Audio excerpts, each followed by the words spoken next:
Infectious disease.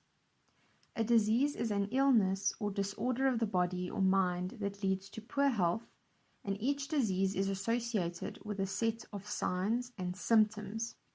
Infectious diseases are caused by pathogens and can be transmitted from one person to another. There are three main pathogens that we will be looking at that cause disease: viruses, bacteria, and organisms in the group Protoctista. Cholera is a disease caused by the bacterium Vibrio cholerae. Its site of action is the small intestine, where it secretes a toxin known as choleragen. This toxin causes salts and water to leave the blood, resulting in severe diarrhea. This loss of fluid can be fatal. Cholera is transmitted via the fecal-oral route, so sources of transmission include contaminated water.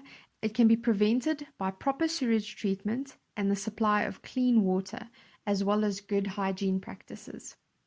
It can be treated by oral rehydration therapy. The following map shows the approximate prevalence of cholera worldwide. Cholera is more prevalent in countries that do not have the infrastructure for effective sewage treatment and clean water supply. War and natural disasters can exacerbate these conditions and often lead to cholera outbreaks. Tuberculosis, or TB, is caused by the bacteria Mycobacterium tuberculosis or Mycobacterium bovis. It is transmitted by airborne droplets, which can be produced by coughs and sneezes, but can also be transmitted by the consumption of undercooked cow meat and unpasteurized milk. It destroys lung tissue, causing signs and symptoms such as racking cough, coughing blood, chest pain, and shortness of breath. TB can be prevented by taking the BCG vaccine, which most South Africans receive at birth, contact tracing of infected individuals, and cattle testing where infected cattle are destroyed. TB can be treated using antibiotics, but it is a long course of 6 to 9 months and must be completed.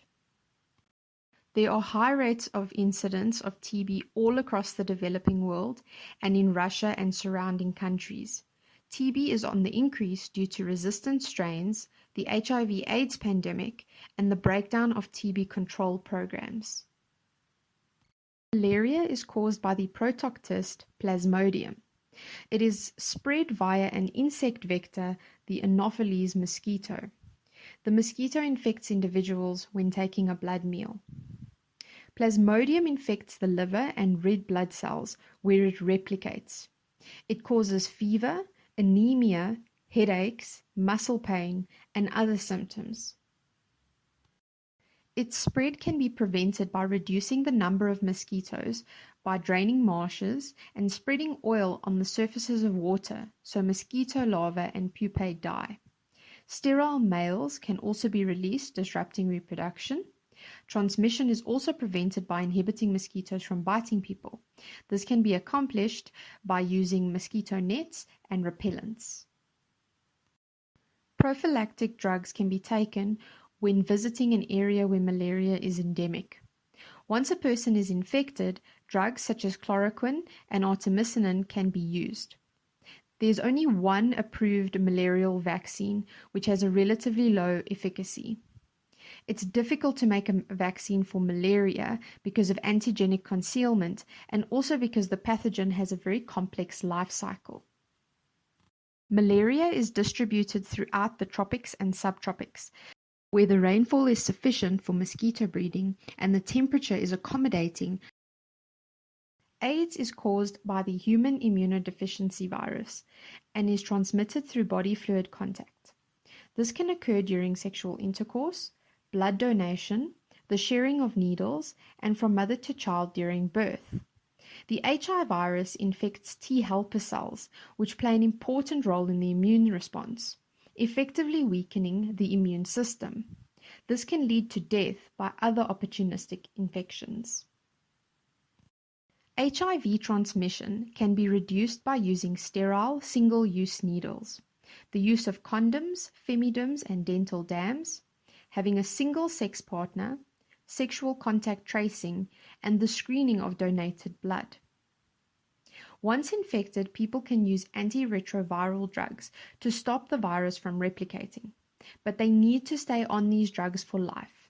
There is no cure or vaccine for HIV.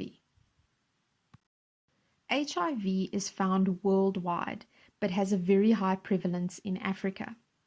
Note that only areas with higher prevalence have been included in the map, and these are estimates with some countries' data not displayed.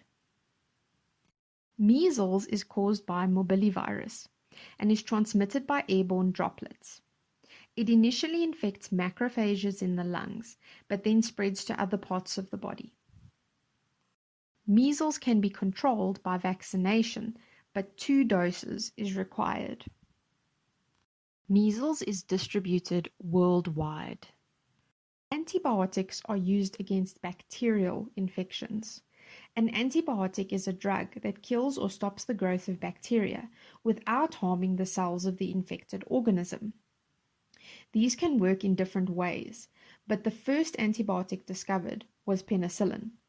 Penicillin prevents the synthesis of the cross-links between the peptidoglycan polymers and the cell walls of bacteria by inhibiting the enzymes that build these links. Water enters the bacterial cell by osmosis due to its low water potential. Its cell wall is able to withstand the pressure and maintain the integrity of the cell membrane. But if the cell wall is not properly formed, the high pressure will cause the cell membrane to burst, destroying the bacterial cell.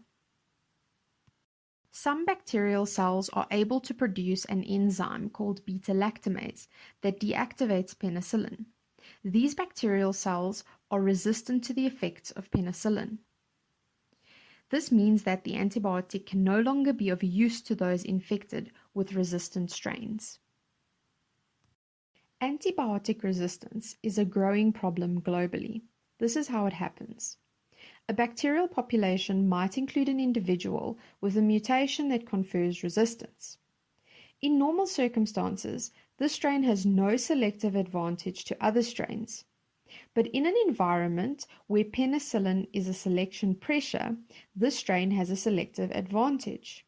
And so the next generation of this population will contain a significantly larger proportion of the resistant strain.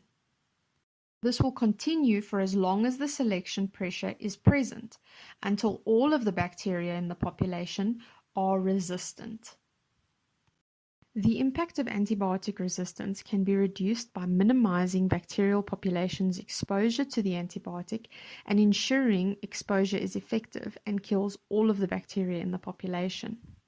Minimizing exposure is achieved by only using antibiotics when appropriate and needing a doctor's prescription in order to get antibiotics. Not keeping unused antibiotics for a later stage, changing the type of antibiotics that are prescribed, using narrow spectrum antibiotics that are more specific, and avoiding the use of antibiotics as a preventative measure in farming. Ensuring exposure is effective is achieved by finishing the course of antibiotics that is prescribed to you, and at times using multiple antibiotics. This concludes the summary on infectious diseases. Thank you for watching.